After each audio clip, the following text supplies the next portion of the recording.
Hello everyone.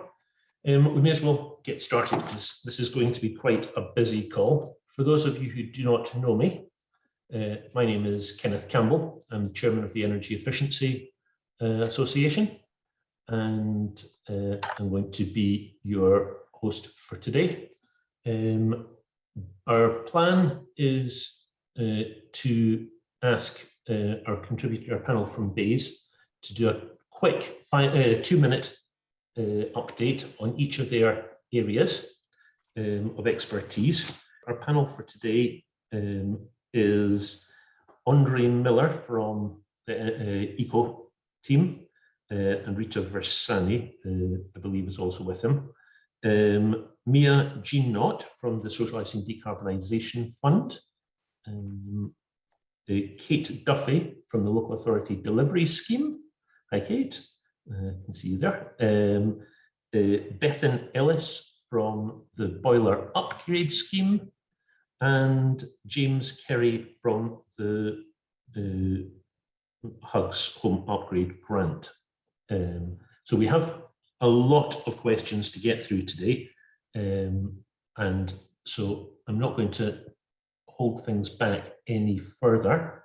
If I can maybe just ask Kate to start off and do just an update on where we are with LAD and what's been happening with that.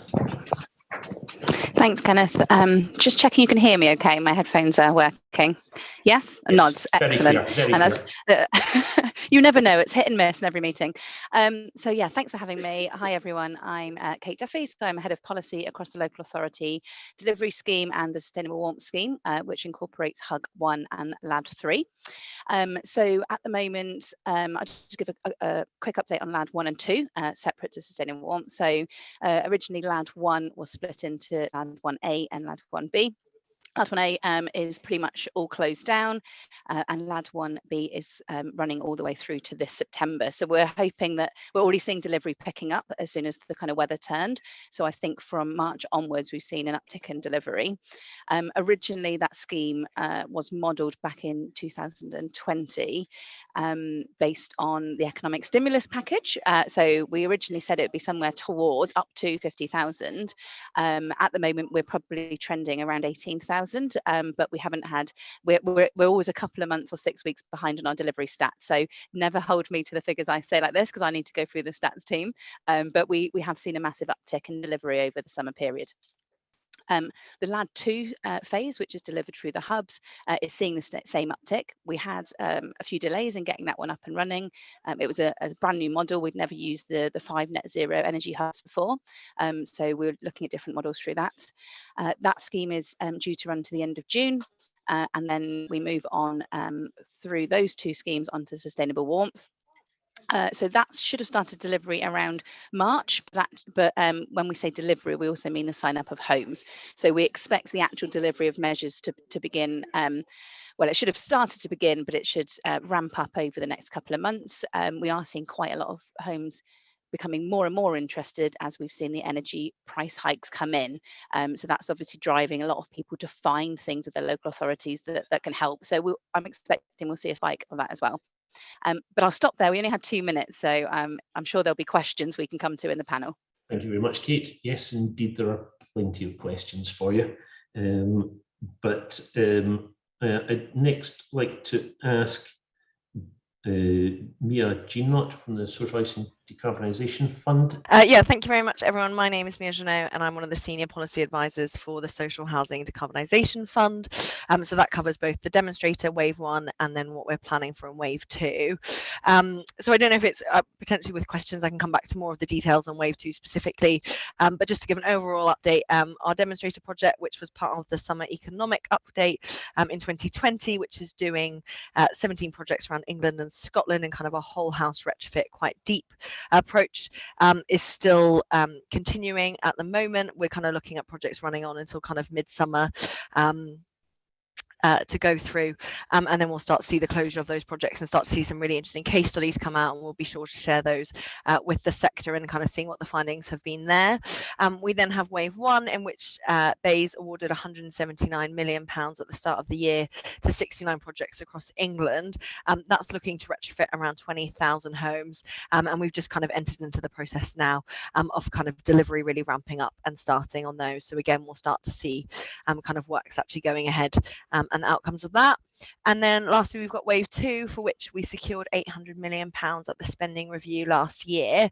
That will be released. We're still finalising exactly how much of that money will be released in kind of late August, early September, but it's just marks a really significant scale up for the programme, and a really exciting opportunity, because also not only will local authorities be able to directly apply, but obviously housing associations will be too.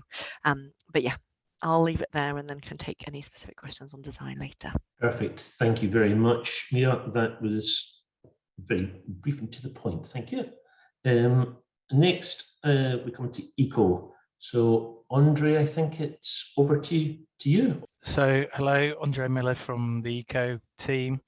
I anticipate, and actually some questions have been shared with me already, so it's not just anticipation but knowledge that people are interested in sort of the details of when the regulations will come in and what can we do about it. So first question, we are in the process now whereby so we expect them to be laid in June, but we're in that process where it's sort of outside of our immediate control. So it's hard to be absolutely precise, because it's going through checks of sort of parliamentary lawyer checks, and it will need to go through the relevant committees prior to being laid. Obviously, our priority is to get them laid and then for them to be debated, so that they're what's called affirmative regulations, so they have to be debated, and for that to be completed prior to summer recess, which starts on the 21st of July. Excuse me. So just for clarity, because some people have including energy suppliers, have asked this question. Once the regulations are laid, they can't be changed. So it's not like bills, for example, where you have amendments and they take several months and things get added, things get taken out.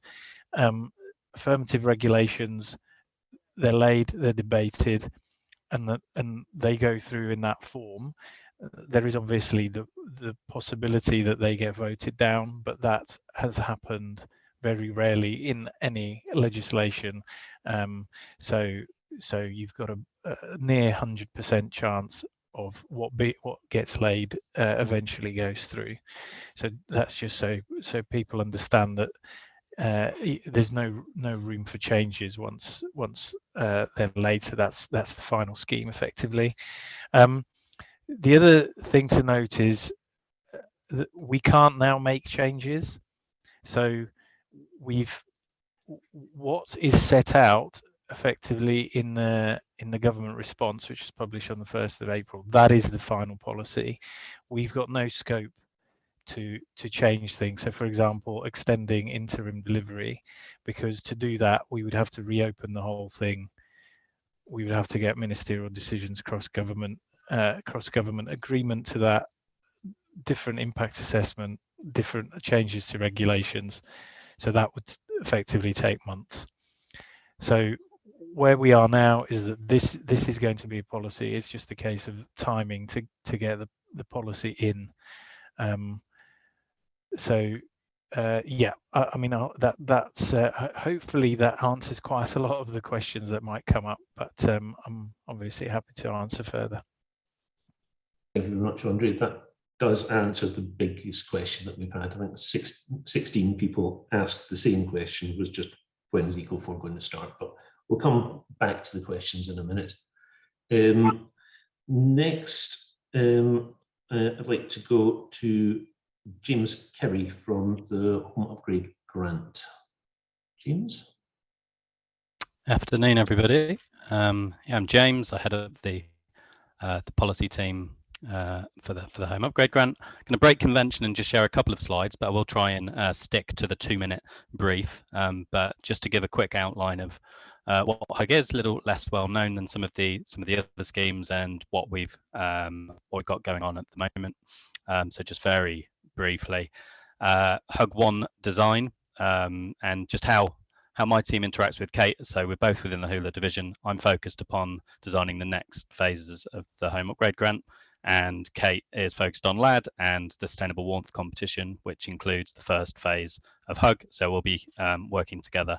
If you guys are working with local authorities in implementing HUG, then yeah, we'll be happy to work through how that's working and feed that into design for the next phase of HUG. So HUG 1 design, which is out there with local authorities at the moment. So it's around supporting low-income households with energy efficiency upgrades to the worst performing off-grid stock in England. That's focused on D2G rated homes. We currently have some restrictions on the proportion of D-rated homes to focus the scheme on EF and Gs. Focused on any energy efficiency measures and clean heat that's within SAP, and that with the exception of fossil fuel based heating's not permitted within the scheme. We have some broad low income criteria based on income deciles, so currently set at £30,000, and open to the owner occupied and private rented sector, and landlords are required to make a 1/3 minimum contribution. We do allow social housing as part of infill, so that mixed tenure blocks, we don't have properties falling between the cracks of HUG and the social housing fund that Mia will talk you through. And cost caps, they are segmented by the fuel type and the starting EPC band, ranging from £10,000 to £25,000 per home. We're up to at the moment. So we've had a couple of 1-year spending reviews, which is not helpful for kind of long-term policy making or delivery from your guys' perspective. But that has confirmed 1.1 billion for HUG over the next 3 years. We have allocated some of that funding already. So phase 1, as mentioned, is out there with local authorities. We've got 220 million of projects where the funding has been transferred.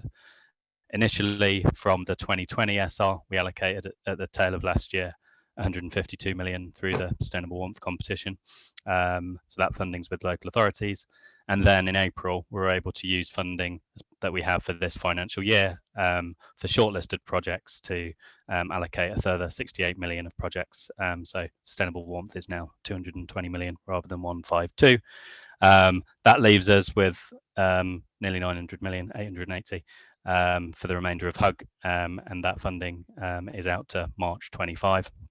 We're up to the moment is going through ministerial cross Whitehall approvals for the next stage of HUG. So currently focused on HUG 2, and what we're expecting is to launch that scheme later this year, with applications for multi-year funding available. So rather than the 12 or 18 month delivery periods we saw under the LAD schemes, local authorities that apply, say in late summer, would have 2.5 years to deliver those projects under the second phase of HUG.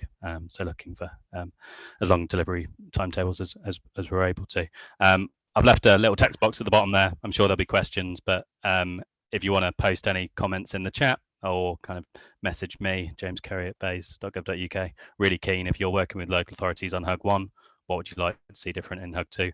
We still have some opportunity to make amendments to the scheme as we progress through approvals. So yeah, keen to hear your thoughts from how it's working in practice. Perfect. Thank you very much, James. And finally, but no means leastly, Bevan Ellis from the Boiler Upgrade Grant. If you want to say a couple of words about where we are with the Boiler Upgrade Scheme and how we can, what we can expect to see in the near future. I can indeed. Can you hear me? Give me a thumbs up. Yes, we can. Yes, you can. Fantastic. Perfect.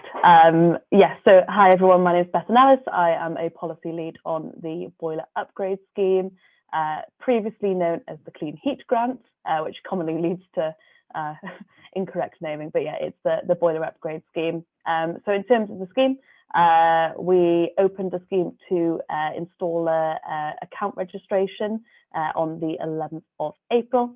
We've seen really good numbers of installers coming forward and registering accounts ahead of the scheme going live. The scheme is due to go live on the 23rd of May, which is next Monday, Monday coming. And so obviously all hands on deck to get ourselves ready for the scheme launch on Monday. Just to note really quickly, we did allow any installations, heat pump installations, which were commissioned post April the 1st to be eligible to apply for vouchers once the scheme has gone live. So anything that missed out on applications to the domestic RHI when that closed should be eligible for the boiler upgrade scheme once voucher applications launch next Monday. The scheme, in terms of kind of what it's supporting, we're providing upfront grants of 5,000 for air source heat pumps and biomass boilers, and we are providing 6,000 for ground source heat pumps. That scheme will be delivered through a voucher mechanism, which is installer led. So that will be the installer applying for a voucher on behalf of a property owner and then redeeming that voucher and the kind of subsequent grants once an installation has been complete. In terms of kind of additional guidance you can get on that, Ofgem, the scheme administrators have now published the guidance both for installers and property owners. So that is now up on their website. That was published on 2 Fridays ago, I believe, not a correct date. But yeah, so that's now accessible and there should be plenty of comms out there over the next couple of weeks as the scheme goes live and Ofgem begin accepting those applications.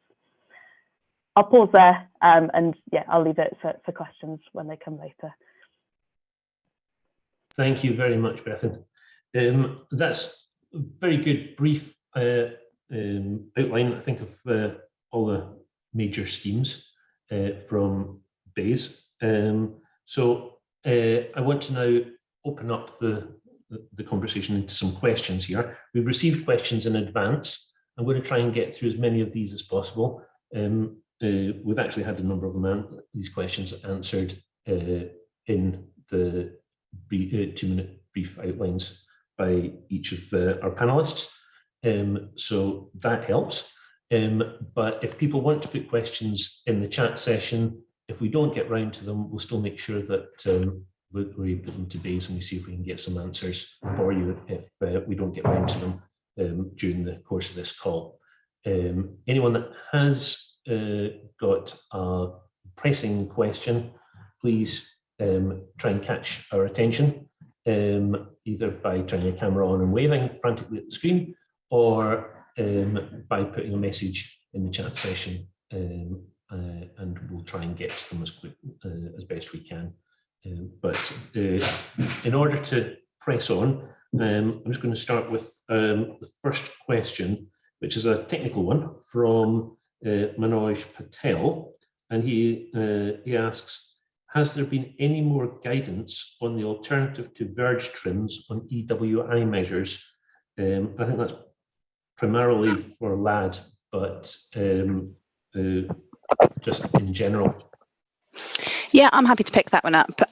So let's just put a bit of context around this. So obviously on the verge trims, PAS calls out to an industry guidance for EWI and the things that you should be doing when installing. The industry guidance says that you should be not using verge trims and extending the roof line. So just for context, I'm sure you all know that, but let's just set out the context. We are looking to update that piece of guidance. So it's not actually embedded itself in PAS, it's in that guidance, but we do need to do trials in the market. So what we're doing in LAD is, well, we're not. We're having a proposal brought to LAD to say we'll do some piloting on this. So going in and doing a number of homes in lots of different locations in LAD projects, using alternative methodologies for verge trims, testing those in the market and making sure they have full consumer protection so that we can make sure that they're not kind of falling through any gaps.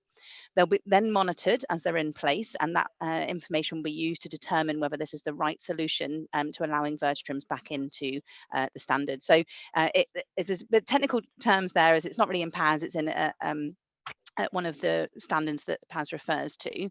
In terms of timelines, we are looking to propose, we've had the change request come through that says, can we do this piloting on the verge trims? We're taking that to our programme board because it is actually outside of the policy realms of LAD, so we do need to get it signed off by our seniors and looking to get that project up and running. Timelines, realistically, this is going to take a few months. We have to be really careful that not putting something into standards that got taken out because it was causing problems with water ingress and with thermal bridging. So I can't give you exact timings, but what I can tell you is that we have the proposal, we have it with us, and we're looking to take it to our board on the 19th, I believe, so in 2 days. So as soon as we've got more information, that we can come back and talk about it. Okay, if we go on, the next question I have is from Charlotte Wilson. Again, it's LAD related, so I think this is another one for you, Kate. Is there going to be a LAD 4? Thanks. I think the question's always LAD forever, actually, rather than LAD 4. So at the moment, there's no new plans for LAD 4. We weren't given any more funding through the spending review, which was the most recent fiscal event. We do have manifesto commitments for the HUG scheme, which is ongoing for the rest of the spending review and for the social housing scheme. Obviously, we have got the sustainable warmth scheme, which is going to run up to March 23. So, you know, never say never, but at the moment we don't have funding. So I would focus on the schemes that are definite and work on those ones. Thank you very much. Charlotte Wilson from Yes Energy, do you want to come back on that or follow up?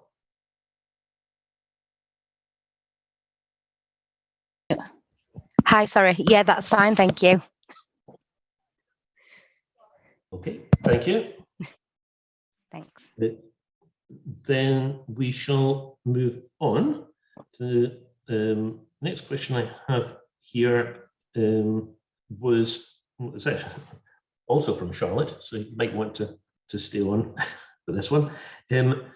Regarding the boiler upgrade grant, does the boiler upgrade scheme have to follow the same PAS 2035 process as Eco-LAD and HUGs? No. So because the scheme is only supporting low carbon heat measures, we've put no requirements on utilisation of PAS. The understanding from our analysis is that a kind of a large proportion, up to 80% of properties, will be sufficiently insulated to have a low carbon heat system. So we're not requiring any kind of PAS standards for kind of energy efficiency for properties applying for the scheme. The only requirement we have is on based on the EPC and having an up-to-date EPC with no recommendations for loft or cavity insulation. But no, in short, there is no PAS requirements under the boiler upgrade scheme. Does that answer your question, Charlotte? Yes, thank you. Thank you. The next question, Andre has already answered to a great extent, which is when is Eco4 going to start? But we are getting in the chat a number of people that are saying it's still not clear exactly when it's likely to start. Is it going to be before recess? So it depends what you mean by when is it going to start.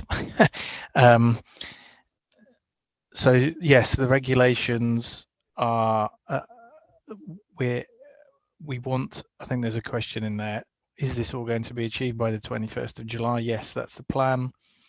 So they're debated.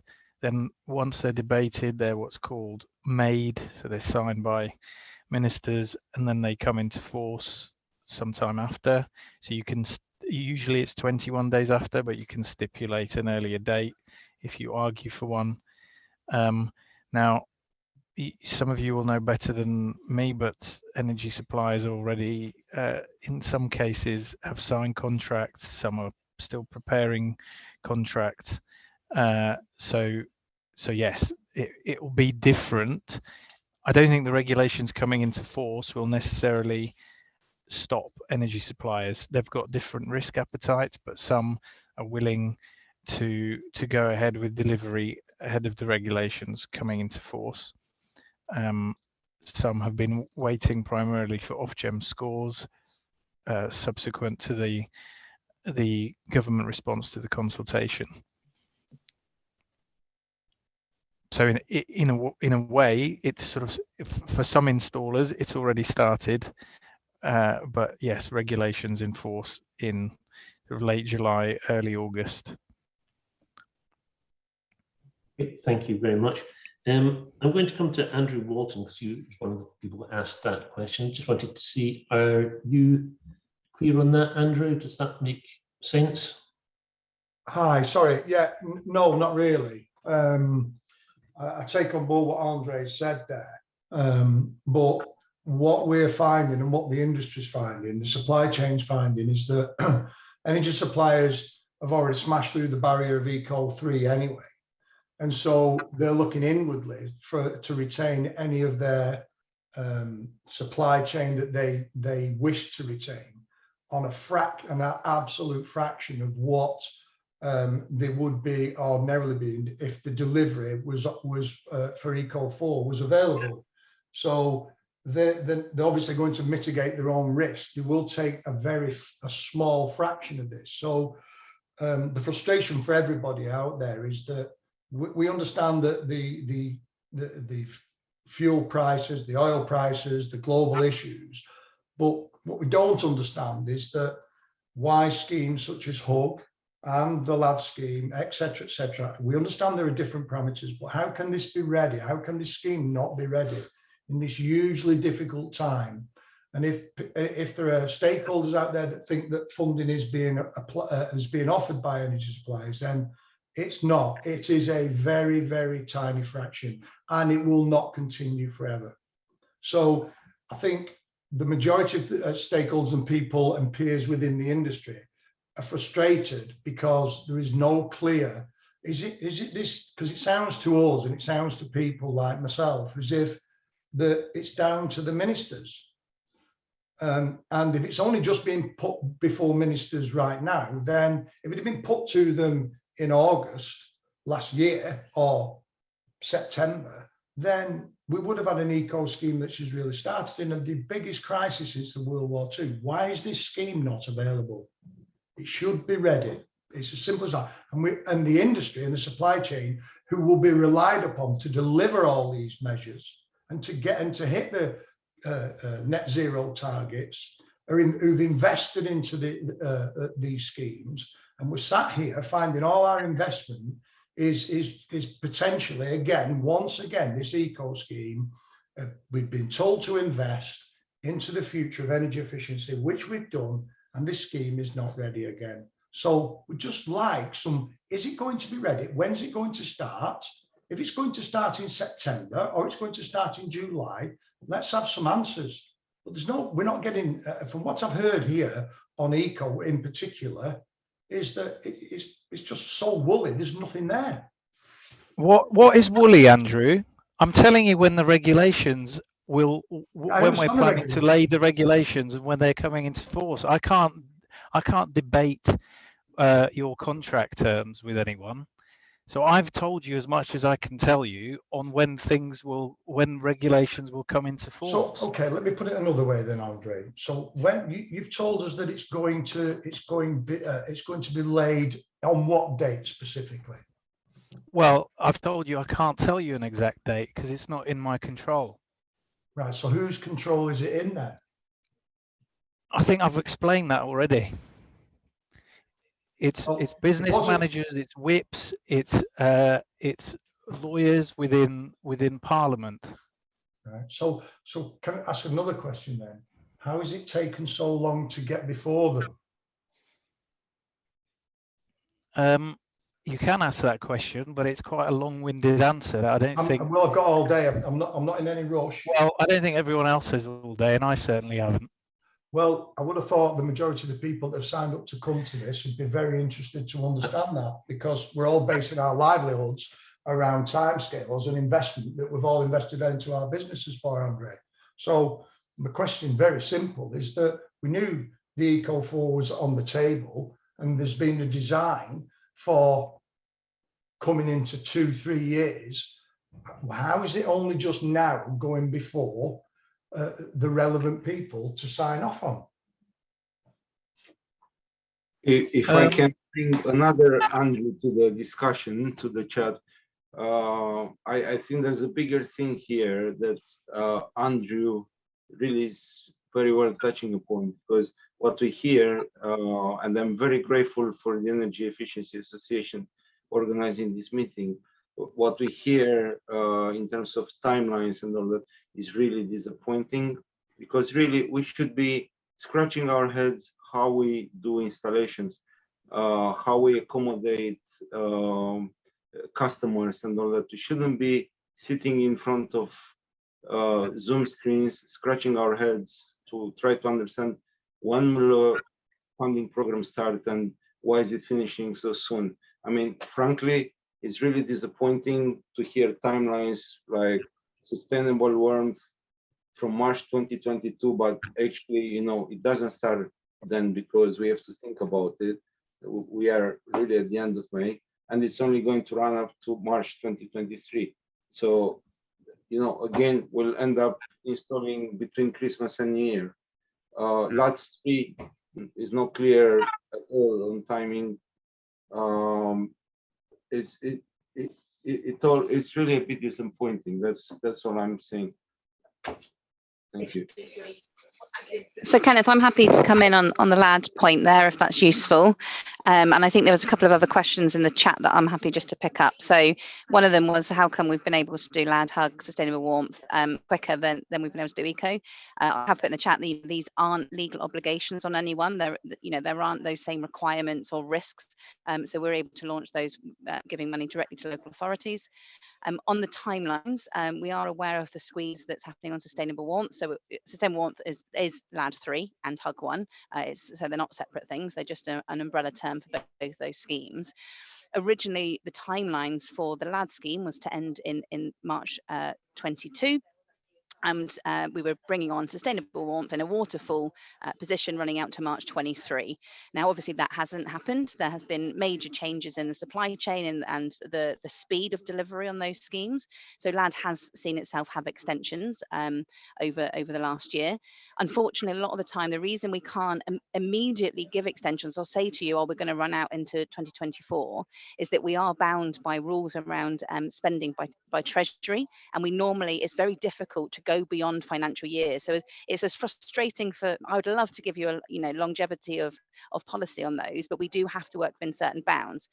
On the other hand, what we are doing is making sure we are tracking delivery, not only in LAD 2, but what's coming online in sustainable warmth, so in that hug 1 and LAD 3, and saying how much data do our seniors and other departments need before we make decisions about what we do with schemes. So we haven't launched it to March 23 and washed our hands of it, but until we actually start to see what's happening in the market and we see what summer delivery looks like, we can't make any promises around any extensions for that because we are tied to financial years.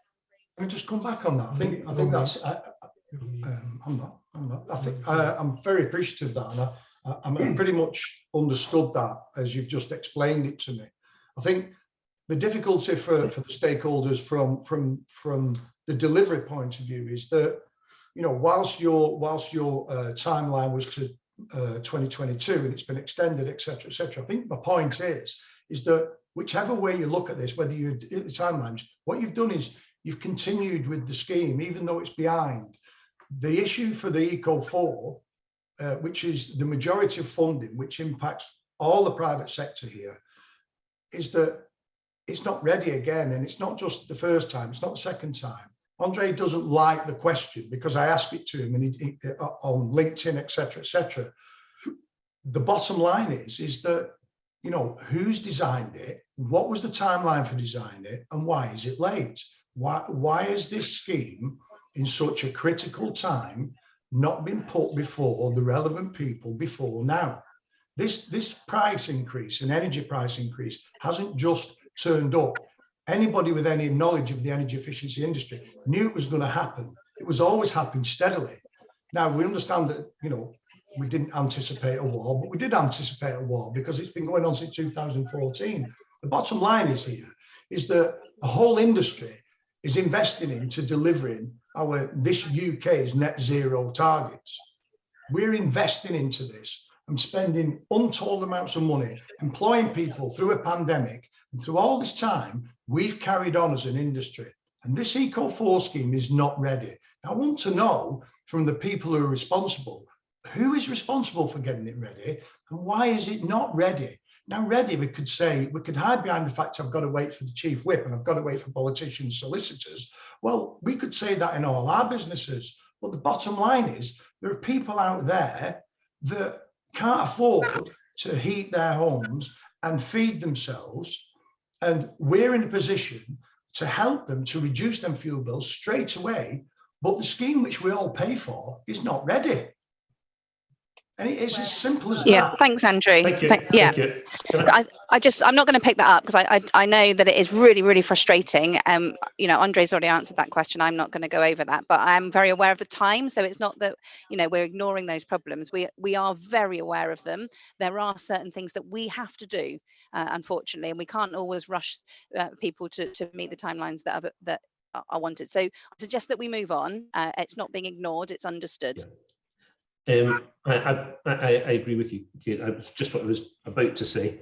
The questions that you're asking, Andrew, are very much political questions for people like Kwasi Kwarteng and the Secretary of State. It's his responsibility to basically get these things through Parliament. Yeah, we've got an answer from Andre that unfortunately seems as if we are going to be very delayed in the running out of this, and it's not going to be as previously advertised starting on the 1st of April. So that is unfortunate for the industry, and it is going to have repercussions, I think, on all the industry and all the schemes that the government wants to do running forward. But that's lack of foresight by the government, and I don't think we can go any further than on that in this call. Going on to we have another question.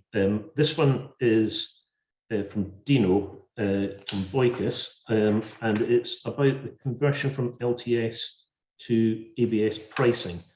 With a multiplier conversion from ATS to ABS that has been imposed on the utility companies, it doesn't seem to be working at all. The utilities are now in a position that they need to offer a far lower rate to avoid seriously overpaying for the carbon that they buy.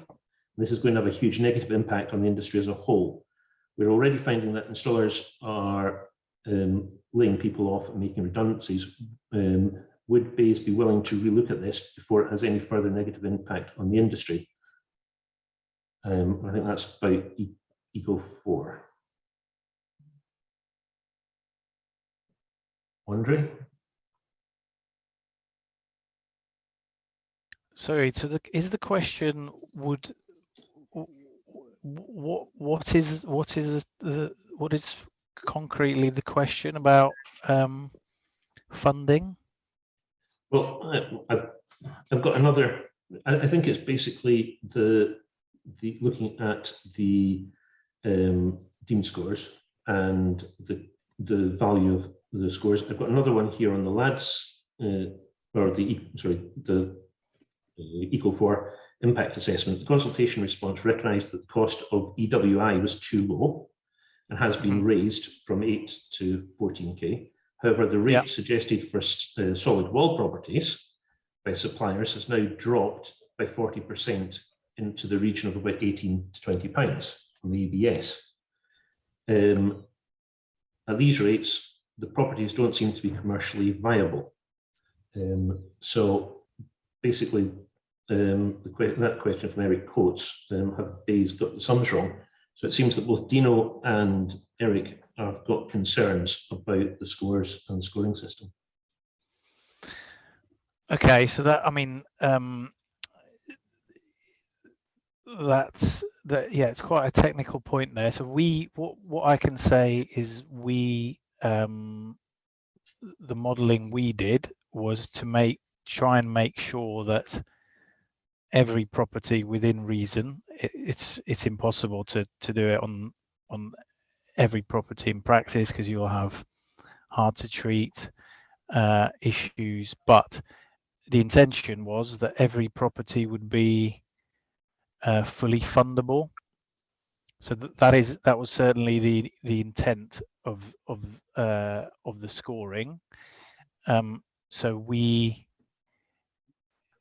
the scoring itself, so we set the principles of what we want to achieve. Ofgem works with the building research establishment to, on the basis of those principles, issue scores which meet the policy intent. What then happens beyond that is not within our control. So in terms of what the funding offer is from energy suppliers to the supply chain is sort of the next step beyond that. But certainly the intent is that all projects in all minimum requirement projects in all properties should be viable.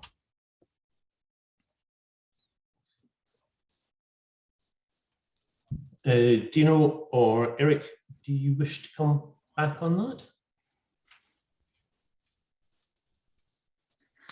Yeah, I understand that, Andre, but I think it's pretty disappointing because we'd all worked on the impact assessment and the published deemed scores and the annual bill saving scores from the 2 rounds of scoring, worked out what was potentially doable. We had some guide prices from utility companies, and then once consultation response was produced, it completely changed. It was vastly different from what we said. I think it went from your target was 94 million to 230 million, and that's a massive increase. And without the increase in funding, obviously the scores for individual properties and the amount of money that you had to spend was significantly reduced. So AWI measures, for instance, at those rates just don't work on the annual bill savings unless utilities are going to pay a sort of 40-50 pound, and I can't see that happening. So has that happened post the score publication? Yeah, so it has. So we were, I'm not naming which suppliers we were speaking to, but we were speaking to suppliers and they had indications of what the rate would be per annual bill saving for solid wall properties and non-solid wall properties. And then after consultation, that rate effectively halved. So, we're working on doing projects for EWI and whole house projects at these type of properties with these measures. Watch the face. Yes, we can do them. They're commercially viable, and then sort of overnight they're no longer commercially viable. They're just sort of binned, and we're starting again looking for different types of properties and different measures. Yeah, I mean, ultimately, there's a solid wall minimum, so suppliers will have to meet that minimum and pay a rate that to achieve the 90,000 homes. So I think there was a check. I mean, frankly, we were telling suppliers through following the consultation that there would be a big increase in the overall target, because we were getting whilst the evidence on certain measure costs was going in one direction, there were other assumptions that we changed which had a bigger impact. So there's a few of them, but the biggest one was modeling how many homes are findable in any one year, for example. So that then has a very big impact on the amount of savings that you can achieve. So I don't know whether that's a sort of an initial and not very considered reaction from energy suppliers, having seen the much bigger target. But as I say, they'll have to meet an SWI minimum.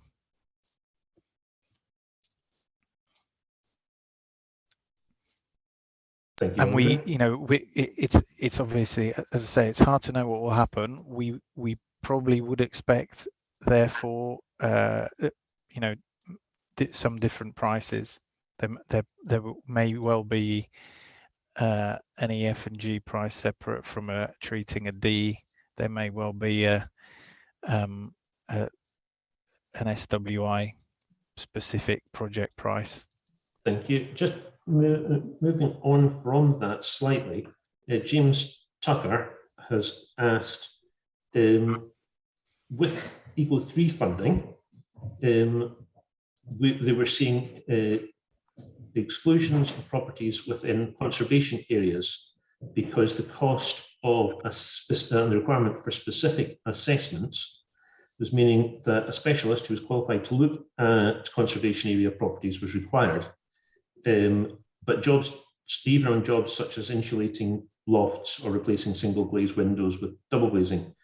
But in turn, that cost and the hassle of organising it all has made the projects not economically viable. So is there plans to change the rules around conservation area properties for simple measures, or are conservation area properties generally being excluded from most of these schemes? So I think that's sort of a wider question rather than scheme specific. So we don't make any specific provision for conservation areas, and there are very obviously specific issues that you need to deal with there. But no, we don't. We've made no specific sort of allowance for extra costs there. Thank you. James, does that answer your question? No, not really.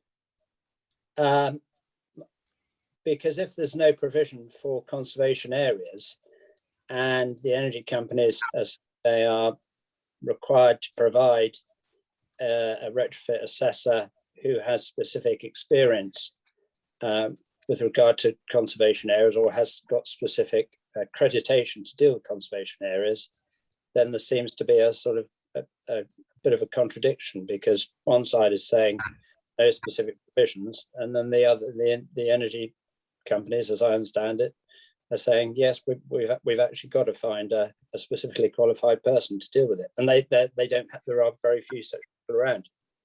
That's how I see it. So sorry, what I meant was we've not made special provision in eco.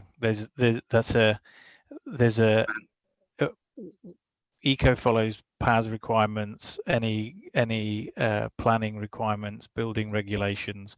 But what I mean is we haven't allowed specific extra funding for conservation areas.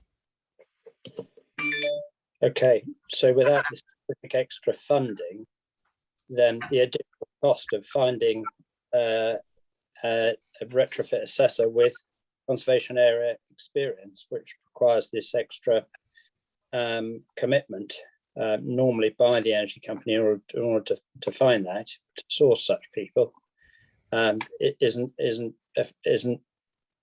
you see what I mean? It's not. It doesn't really sort of stack up for them financially, I don't think. I mean, that's my take. I don't really know how energy companies really operate. So I mean, this is sort of fundamentally eco is set up to work in its purest form. It'd be completely measure agnostic, but over the years we've introduced, for example, minima for solid wall insulation, because otherwise we probably wouldn't have had any maybe in Scotland with a lot of heap SABS funding. So frankly, we get quite a lot of different pockets of installations all over the country. You've got London has about half of the installations you would expect by population, for example, because of extra costs in London. So yeah, that's the nature of the way eco works, that unless we have specific carve outs for certain types of delivery, like we have had in rural, for example, or we've had on solid walls, then it just everything has to compete on a level playing field. Thank you. Serena Williams, you're waving your hand there. Lower my hand now. Good afternoon. I feel quite alone here. I think I'm not one of the few local authorities here. Just going back and picking up on your question, Andre, in respect of what you've allowed for eco and conservation and even areas of outstanding natural beauty, knowing how much it costs to actually do the work or go through the actual planning procedure was, and I do understand what you're saying about the level playing field, but was any consideration given into the additional funding to ensure that works can be done in what will be hard to treat areas in rural areas and even in some of the urban areas when you got back-to-back solid walls? If that's okay. So it's a broader question. So one of the reasons we introduced HUG is because we wanted, well, and other schemes, but HUG was sort of the first one that was being thought about as a complementary policy to eco some years ago, and that was because of the recognition that eco just can't do everything.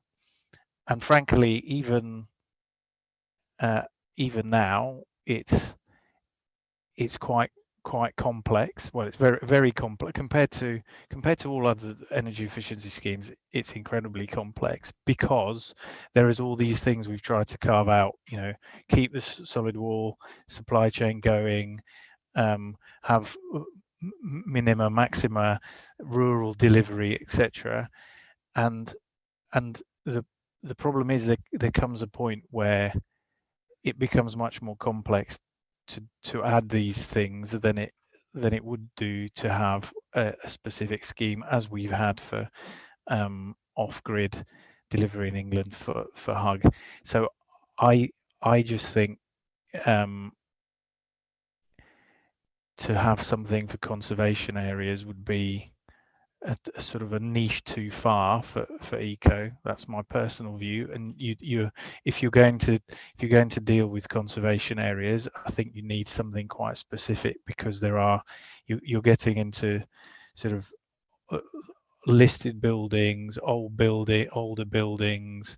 So you've got whole categories of hard to treat homes, different construction types. I mean, this is more generally, there are so many sort of niche things to solve that it's hard to do so with a big scheme. So my personal view is, if you're going to, there are a few 100,000 homes in this country that are just not suitable to be done under these broader schemes. So therefore, I'm assuming the consideration will be given to yourselves in the department to ensure that these properties that are niche, that can't be treated, will be treated in future funding streams. We are completely ignoring a massive section of the population within the country. So what I'm assuming, and I'm hoping, because I'm hoping I'll still be around by then, by the time you'll get there, is that information will be in the next funding streams, because I will be trying to bid as a local authority consortium to get as much money as I can out of you all. And I want to be able to spend it on the niche properties that is being dismissed. Thank you. I think Kenneth's talking, but I'm going to take advantage of him being on mute and come in on that point. So there's a couple of things I want to highlight. I'm not going to talk about HUG, and I'm going to bring James. He's come on camera, so I know he wants to come on next. So we are really aware of the different archetypes that are the heritage, conservation, things around environmental factors like driving rain. So we know that we can't capture everything on a one-stop scheme.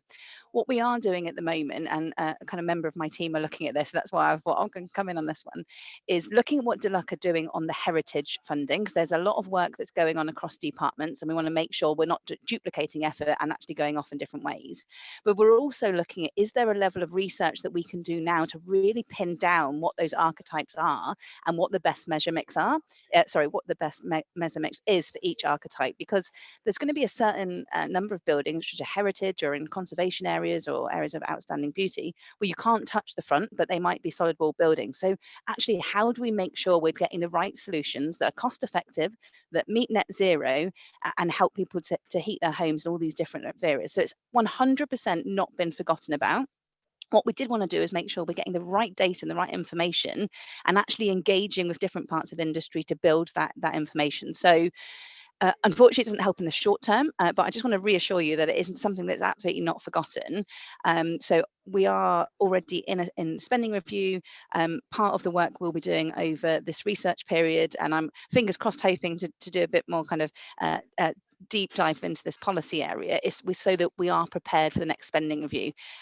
What I would say is I can't promise anything for the next spending review because there's going to be elections, there's going to be other fiscal events that I assume will happen around elections. So as much as I'd love to promise you that it will definitely be in, I can't. What I can assure you of is we're looking at it. And I'll bring James in because I'm sure he's got some stuff to say on HUG as well. Yeah, just quickly to wrap up this question from a HUG perspective. So one of the difficulties with eco is that everything's pinned down in legislation, whereas under our local authority schemes we can have a lot more flexibility. And one of the reasons, as Andre outlined, HUG was introduced is that if you take a kind of purist eco approach, it would be the homes that are more difficult to treat for energy suppliers and those that they contract with are those that are more likely to get missed out by a supplier obligation. So one of the reasons we introduced HUG that specifically focused on households off the gas grid is to get into some of those more difficult homes where we know we need to decarbonise first, where you have off-grid fossil fuels. And in the way that the cost caps are devised, we've tried to, whilst we don't have a specific conservation area or listed building uplift or anything like that, what we do reflect is that your off-grid fossil fuel heated homes are more difficult to upgrade and more costly to upgrade. So those properties per EPC band have a £5,000 per home additional cost reflected into their cost caps.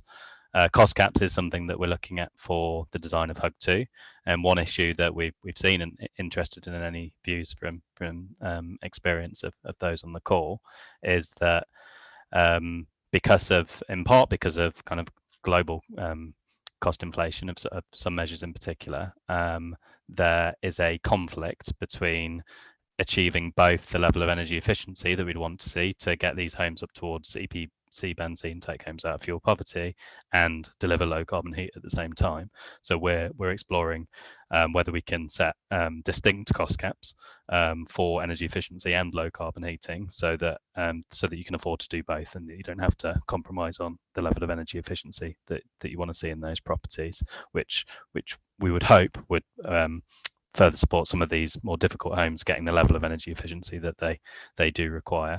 And I guess the one final point from both a LAD and HUG perspective, and this would also be true in SHDF where you're treating more difficult stock. We, Serena and others, we would love to see you guys employing retrofit coordinators either directly or through your delivery partners that have this experience in upgrading the more difficult housing stock, putting in ambitious but deliverable plans to upgrade these homes, because that's what we want to see over the next 2.5 years. But HUG in particular for the off-grid rural is probably the most appropriate tool we currently have, but keen to hear any views of what isn't working on HUG 1 so that we can make any tweaks for HUG 2, because we've got best part of $1 billion to spend over the next 2.5 years, so we want it to work. Brilliant, thank you very much. Thank you. So moving on, James mentioned the Social Housing Decarbonisation Fund, and the next question is from Koljit Kaur. How do installers come on board as improved installers for the Social Housing Decarbonisation Fund scheme? Okay, I'll come back on that. Apologies, my laptop is struggling, so I don't know if my video has come on. I'll try again. So yes, so we essentially, because the SHDF is run through local authorities and housing associations, any kind of installer would need to make sure that they are procured through those routes. We don't define to those who are successful on the SHDF how we can procure their installers. So some will have pre-existing frameworks, obviously, that are in place, and they might use those. But we obviously encourage kind of anyone who's interested or has eligible measures, and that's any that are SAP measures, can be talking to those local authorities or housing associations in their area or region who might be looking to do this. I think just worth noting though that we do have a trust mark requirement for those installers who work on the SHDF, but that's the only thing we specify rather than how you're actually involved in a project specifically. Thank you very much. Cool. Do you want to come back on that? So there was a couple of other questions as well, but I don't know if they're in front of you, Kenneth, but it was still in regards to the Social Housing Decarbonisation Fund. It's just following on from that. You mentioned, of course, housing association and local authority. So can a housing association directly apply and obtain the funding through the stream, or do they have to go through the local authority? Yeah, so from Wave 2 onwards, which is launching this year, housing associations will be able to directly apply. So in the past, we've been using a Section 31 grant, which meant only local authorities can apply directly, but we've changed that, recognising obviously that 60% of our social housing stock is owned by housing associations. We want to make it easier for them to be able to directly access it. So yeah, housing associations will be able to bid in directly. That's fine. So because we've gone through procurement with lots of different housing, so we're already on the approved panel, and as they're competent Trustmark accredited installers. So of course that's something that we don't want to have to lose or walk away from. Just simply change the way in the funding is obtained, but then still continue delivering the work as per the projects that we've set out. Yeah, I think that makes sense, and that should be possible then if you say you are on their kind of their processes. Obviously, like we do leave that at the discretion of the bid winners, but yeah. That's fine. Okay, thank you. Thank you. Just following on from the point there, when you said Wave 2, Steve Batty has asked Social Housing Decarbonisation Fund, Wave 2 funding, when is it going to be released for bids, and what's the deadline for bid submissions? Yeah, so we are anticipating that we will open up funding late August, early September. Our plan is to try and release guidance in advance of that. We're still working through, obviously we have to go through internal governance in order to get that signed off in order to do it, but we do know that we want to give people, where possible, a chance to see that. In the past, our application windows have been open from between kind of 6 to 8 weeks. You'd probably be looking at something similar again in this case. And then just to note that although we secured £800 million in the spending review, that is for kind of the full 3 years, and one of the things that we have taken on board is that the sector has said that they potentially don't want all of the money released in one go, so we are still looking at kind of tranche options for money to be released, but I would expect that the money that is released in August will be the largest proportion of that 800 million then. I think that covered all of the questions in there, Kenneth, but I'll come back if I missed anything. Yep, no, thank you very much. That was pretty impressive. It's Steve, are you wanting to come back on that? Is there anything that you wanting to say? No, everything's answered, that's fine. Perfect, thank you very much. The next question I have is about, 2 questions about guidelines, basically.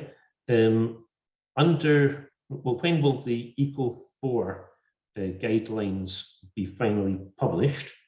And Dino is asking, under Eco4, when will the BEIS best practice, or under Eco4, will the BEIS best practice guidelines still remain mandatory as advised under the utility notification last year for Eco3? So I don't know who wants to go with that one. Is that one for you, Kate, or is that Andre? So guidance, Ofgem guidance is currently intended to be published in June. Obviously that will be for consultation. They've got still the partial project scores. They're due to come out. Full project scores have come out. Not sure I understood the best practice. This is for the individual for internal wall insulation, underfloor insulation, etc. Okay, yes, those guides. So yes, there'll be they'll be aligned with PAS, and so I mean we're still working out exactly what the process of updating them will be. So whether they will be updated alongside PAS updates, or not necessarily updated, reviewed to see whether they need updating, but there will be a program of updates which will align with any updates to PAS 2030 and 2035. That's the intent. The tricky bit with those guides is, you know, they get published and then quite often people discover an issue with them, for example. So I mean, we originally did the one for underfloor insulation because there was a bit of a panic of how many thousands of underfloor installations was suddenly happening from virtually none under Eco 2 to many thousands under Eco 3. So industry asked us to issue one of those, and it's sort of gone on to the next few. But I don't know, frankly, you know, whether we need one for every single measure or whether it's just certain measures. But it's a reasonably large undertaking to ensure that they are then fit for purpose and depending on the measure, keep up with any innovation and development. So I think that's the challenge for us, is once they're out there, how do we update them in a timely manner? Thank you very much, Andre. We're then moving on. Actually, there's a question, another one for Andre before you disappear. What are the landlord contribution requirements regarding Eco 4? Bill Jones was asking that from 7Y. So there are no specific contribution requirements, and this is where there is a difference between the schemes. It's frankly it's just difficult to set and police under Eco. So what we've done is we've limited the measures that can be installed such that it's basically the higher cost measures. So similar to Eco 3 actually, where we rather than have specific rules around X amount of contribution, we just said measures that are going to cost over what was the £3,500 cap.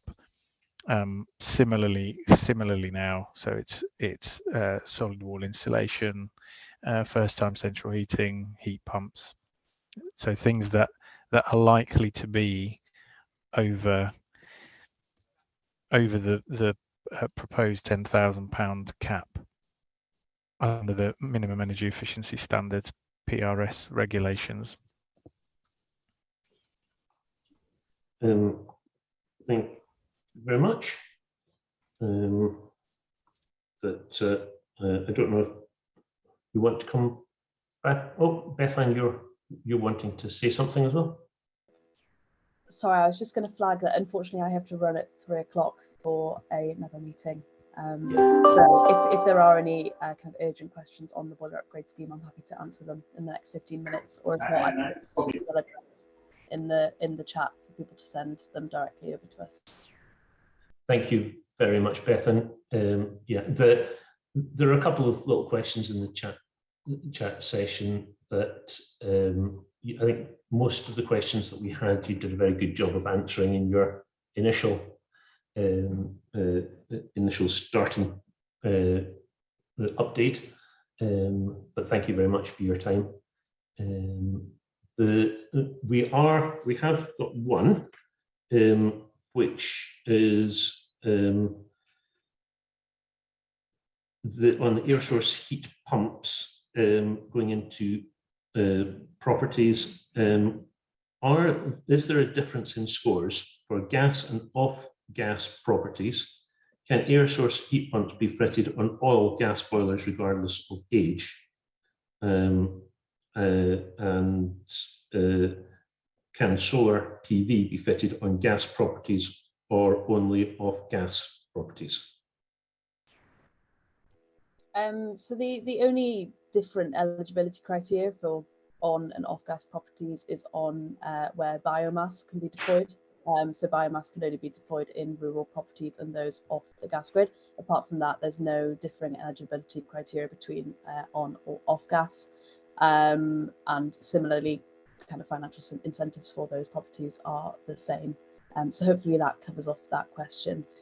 Since I'm talking, I might just pick up a few others in the chat, if that's okay. Yeah, please. So there's a question around grant levels and amending those. So within the scheme regulations, we gave the Secretary of State the power to amend grant levels in response to a number of factors, obviously kind of market prices, uptake that we're seeing under the scheme once it's gone live, and to obviously ensure that there is a sufficient financial incentive there to provide kind of consistency for the market and build it in line with our kind of heat pump deployment targets, but also to ensure that we're not overcompensating property owners for the installation of low carbon heat measures and ensuring that we've kind of achieving kind of value for money of taxpayer and providing support for the kind of largest kind of population size we can with the budget that we have available. So we will be looking to kind of obviously review deployment once the scheme's gone live and kind of market conditions and make assessments on whether any grant changes are required at that point. I think that was the primary one in the chat. I think there was also another question which you sent over, which was about whether systems needed to be commissioned ahead of a voucher being applied for. The answer is no. A voucher can be applied for at any point, whether that's pre or post commissioning.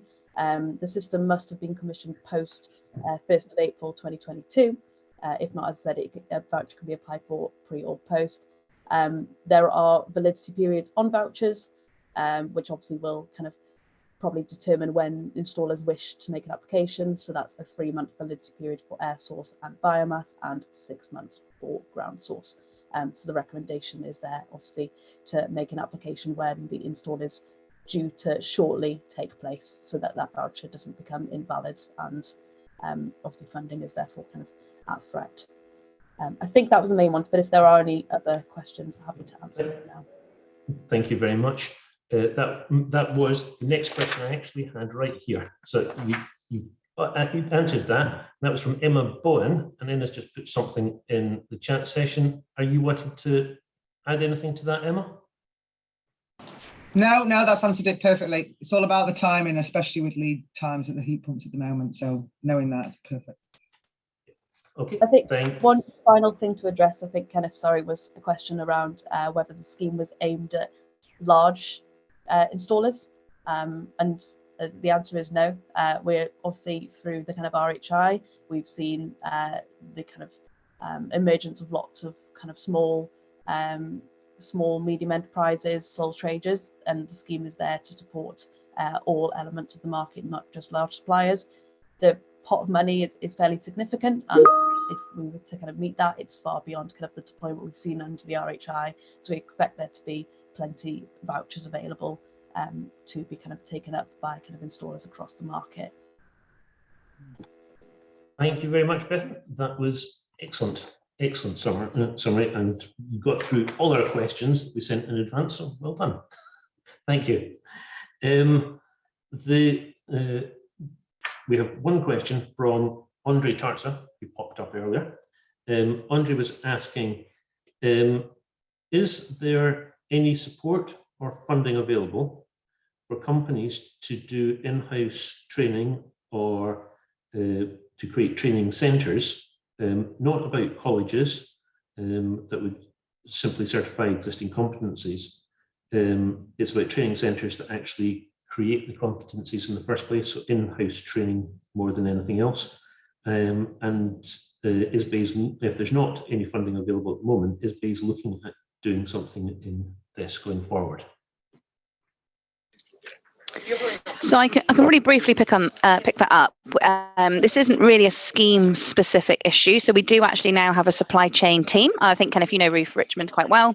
They have been looking at things around skills competition, skills training. What do we need to do in the market? So I would say, I'm not going to promise anything, but we can take that with Ruth, and maybe she can come to one of your sessions.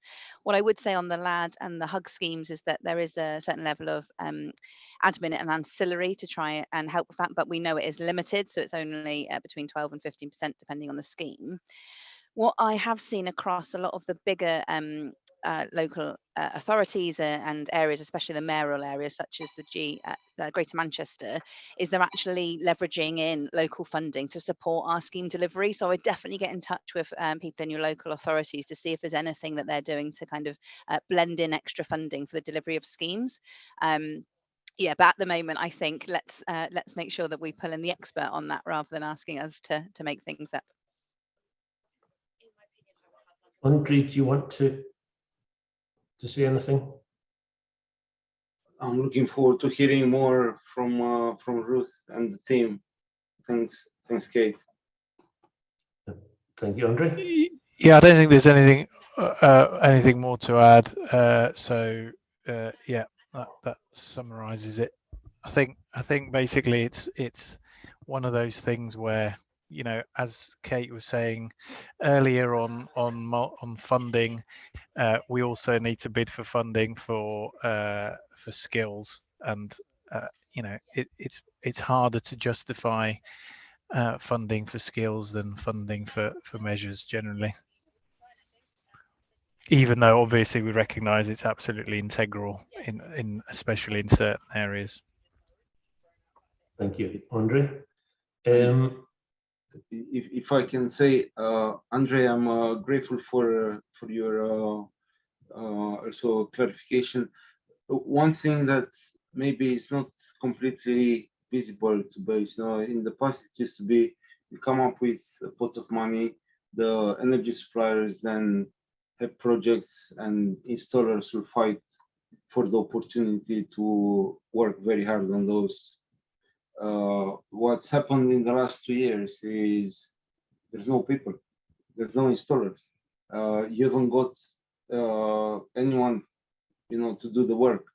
So I really encourage you all in BEIS to maybe discuss between yourselves and come up with something, you know, on a par with the most sort of important initiatives. How you support the small installers, and how do you support us to develop more skilled people? And it sounds as if you're already looking at that with Ruth, which I'm sure will do great on that. So thank you. Yeah, I mean, it definitely is a big challenge. You know, and I think there's sort of short-term things that we've done on retrofit coordinators, other things to do with PAS, and there have been specific training has been provided for certain measure types, for example. But yeah, I think there's definitely a long-term view, and you know that there is a sort of wider consideration about net zero and the skills we need for that. But certainly for the long term, you know, you need to work on apprenticeships, FE colleges potentially. So that is much more difficult, and it's a sort of a macro view also how it links into the construction sector. more generally, how we don't really even at the moment. It's hard to know the full picture of how people can move into retrofit. You know, how much is this is the workforce in retrofit at the moment, but actually it might be a lot larger because you could transfer people, or whether it so initially just getting the starting point of where we are is in itself a challenge. But yeah, recognize that there's a lot to be done. Thank you. We have a question from Mark Dallin. Whilst we're waiting for ECO4 documentation and forms to be made available, can we use ECO3 documentation when submitting measures in ECO4?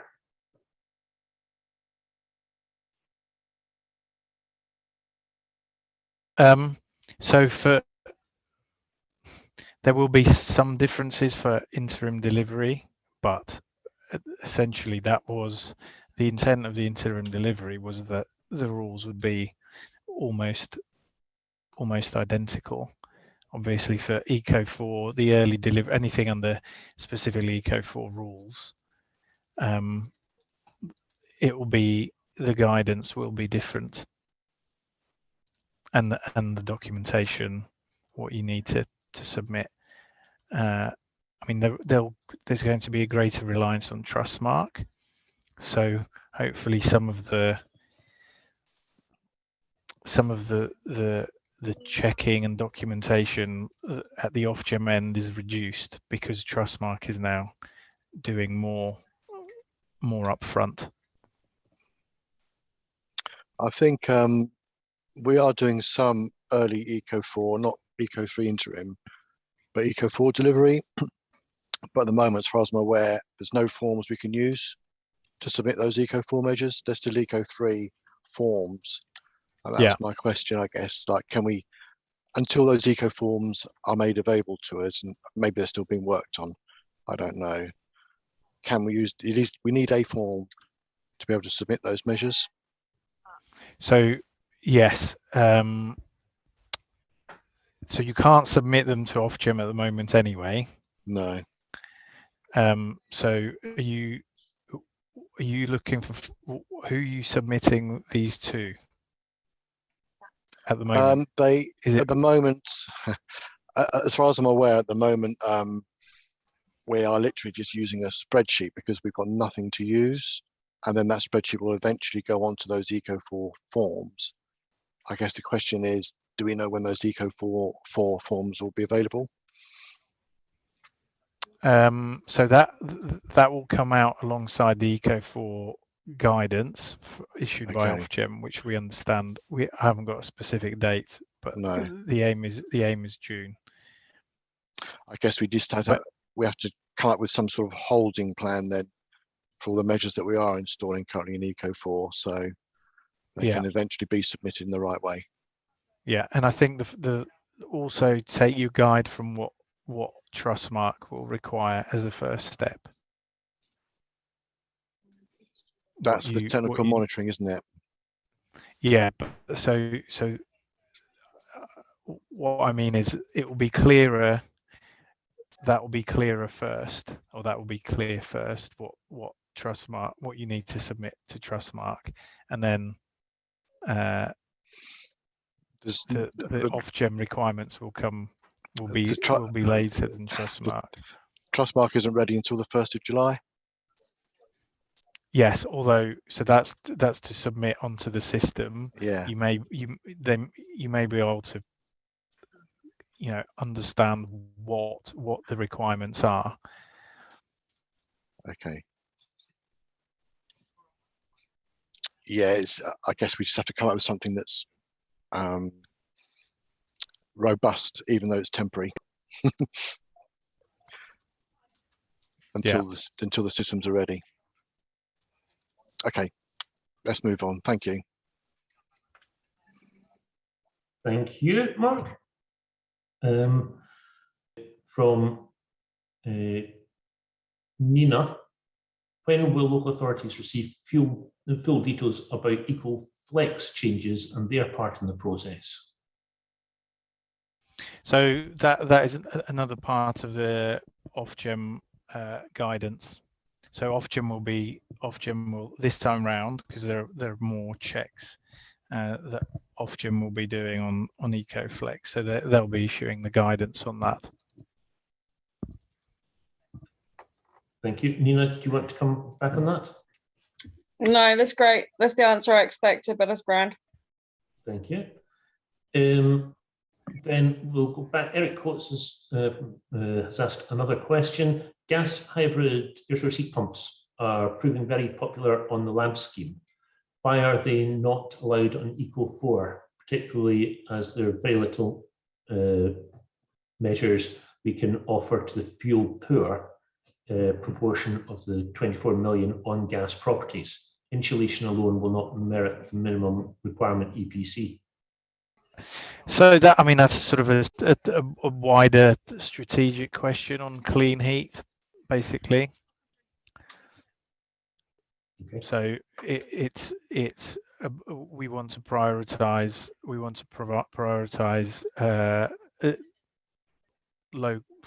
fully low carbon heating systems. Eric, does that answer your question? Yeah, it does. I guess it's just a disappointment that we've got 24 million people on gas networks and fuel poor that we can't offer any assistance to at the moment, because if they need a cavity, for instance, or a loft or any insulation measure, it's never going to meet the minimum requirements. So you need some form of heating to offer these people, and at the moment there's nothing there. And hybrid heat pumps are very efficient, and it's supposed to be a fuel poverty scheme, not necessarily a carbon reduction scheme. Thank you, Eric. I mean, yeah, this is sort of a standard dilemma. When we issued the consultation last summer, you know, we faced both criticism on the one hand that we're still allowing any gas into the scheme, and on the other hand, there was a problem that we were allowing that we were not supporting people with enough heating. So absolutely, it's a fuel poverty scheme, but there's definitely also a need to be consistent with what we're trying to do to decarbonize buildings, and it's a hard balance to strike.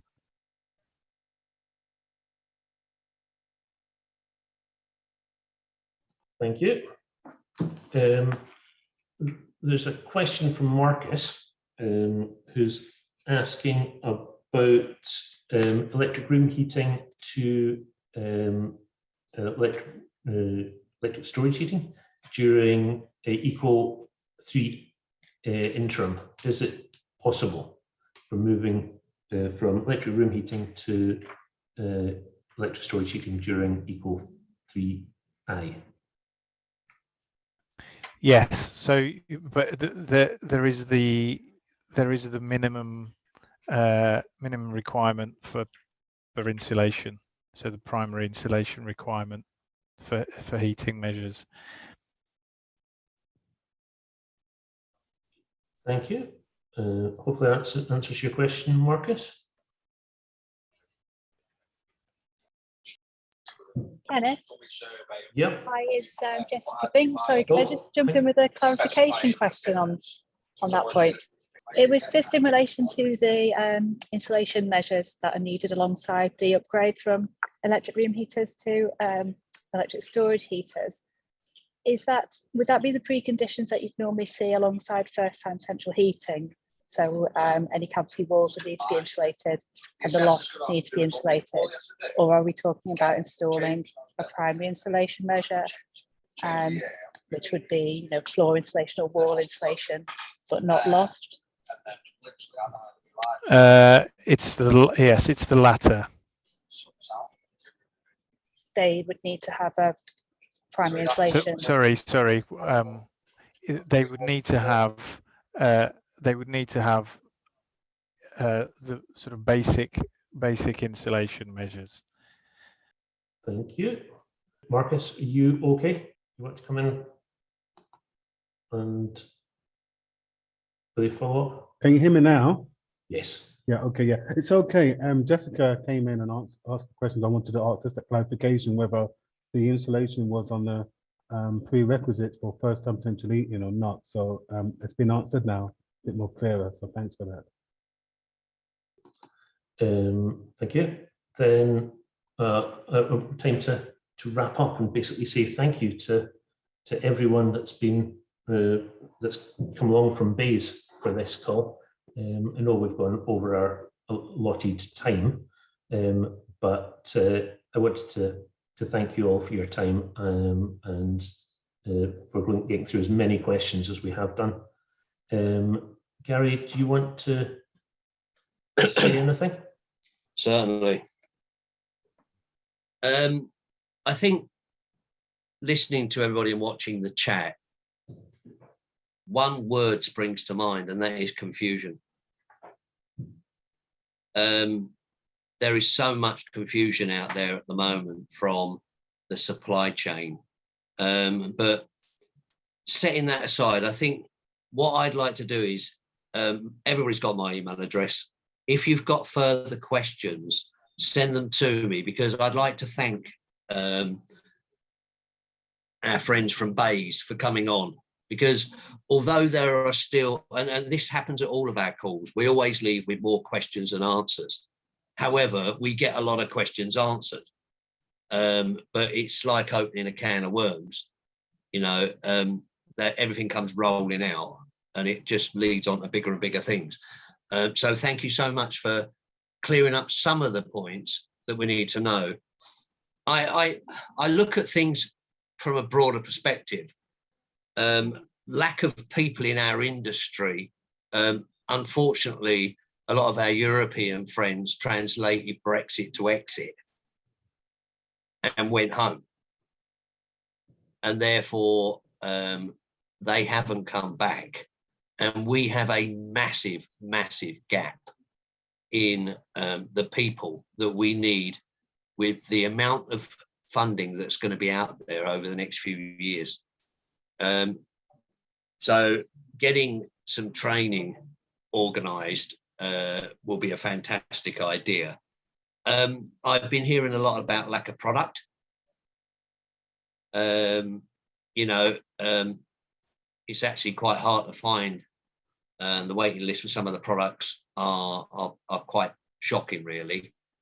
But I think the key thing to everybody is prices. The rises in pricing are enormous.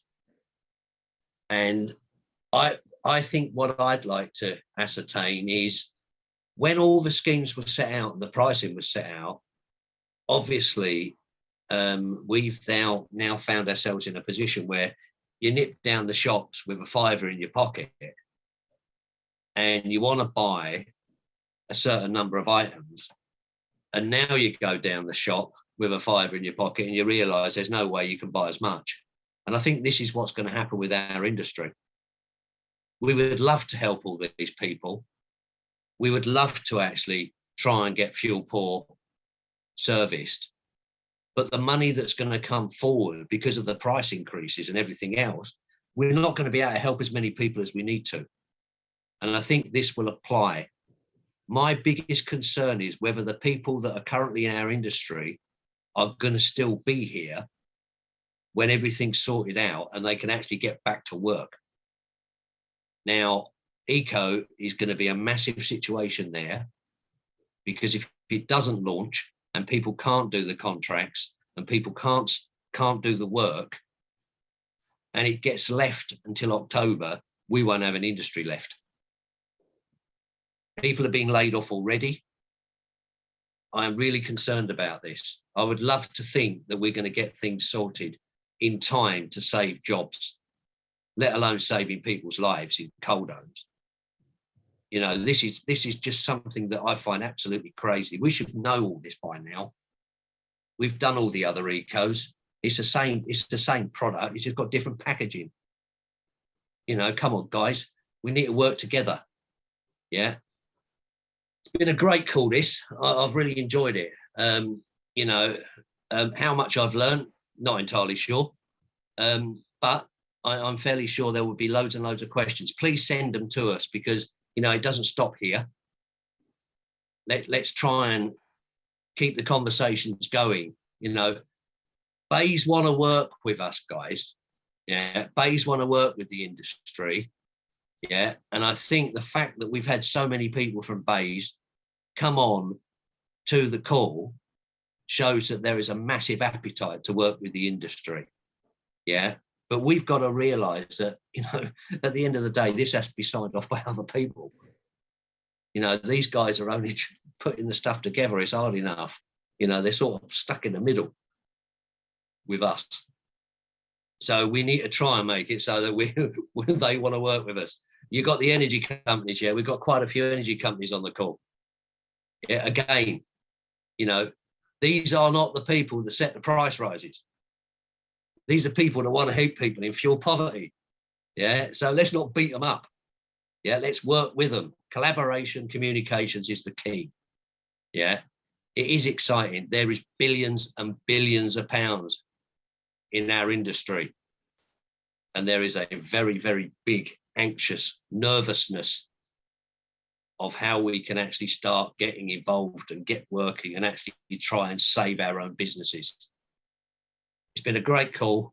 Let me know, give me a shout if you want any help. Again, thank you to our friends from BEIS for coming on. I think there might have been a certain bit of nervousness there, but hey, look, we need to keep going. I'm getting little things like, when is the next call? I managed to squeeze this one in between all of the awards that we're currently doing. I'll have a word with Ken and we'll try and sort something out. We'll have a word again with BEIS, and please make sure we send your questions in early, but we'll try and do what we can to help. That's what the association's all about at the end of the day. It's trying to help you guys. Give me a shout, please. I'm going to shut up now because otherwise I'll just keep rabbiting on. But thanks very much, everybody, for coming to the call. Thank you, Gary. I don't know if we just want to go through the panel to see if there's anything that anyone wants to add. Kate, is there anything? Hi, thanks. No, thanks, Gary, and thanks, Kenneth, and thank you everyone for joining. I know that it can be really tense, and we are just trying to kind of make sure that we do continue to link in with industry. We do get different feedback from different parts of industry, so we're trying to talk to as many people as possible. What I would say is, we do have lots of different schemes, and I know people do work across boundaries, but we just want to make sure we're making the most of, the retrofit coordinators that are coming on. So we've done work with the Retrofit Academy and a matching service, because we know that some are underutilized and some are overutilized. So, we are trying to make an effort to balance what's happening in the supply chain, but we also need that to be a bit of a pincer movement. So we're all kind of bringing these things together. But generally, no, thanks for having us along. And I know it's frustrating, but we are doing our best here. We do appreciate what you're doing, Kate, and all of you at BEIS. It doesn't always sound like it, but we do know that it's a tough job and a thankless task. Mia, do you wish to add anything? No, I think Kate has done a great job at representing our closing remarks. James, do you want to add anything? No, nothing of substance other than, look forward to chatting again later in the year. Perhaps Mia and I can join a session when we've got the kind of design all approved, and we can start walking through what that's going to look like ahead of when the scheme's launch. So you guys are all familiar with the any iterations that are made, so that you can start preparing. We will hold you to that, James. Thank you. Sorry, yeah. And Andre, is there anything you would like to add or say? Not really much more, other than obviously recognise that there's difficulties around eco. I mean, for us, for you more so than for us, this stuff is obviously very important. But if you look at the context of the last 2 years, it's not on the top 20 of what politicians have had to deal with. So it's difficult. It's difficult to get the sort of priority that probably you feel it needs.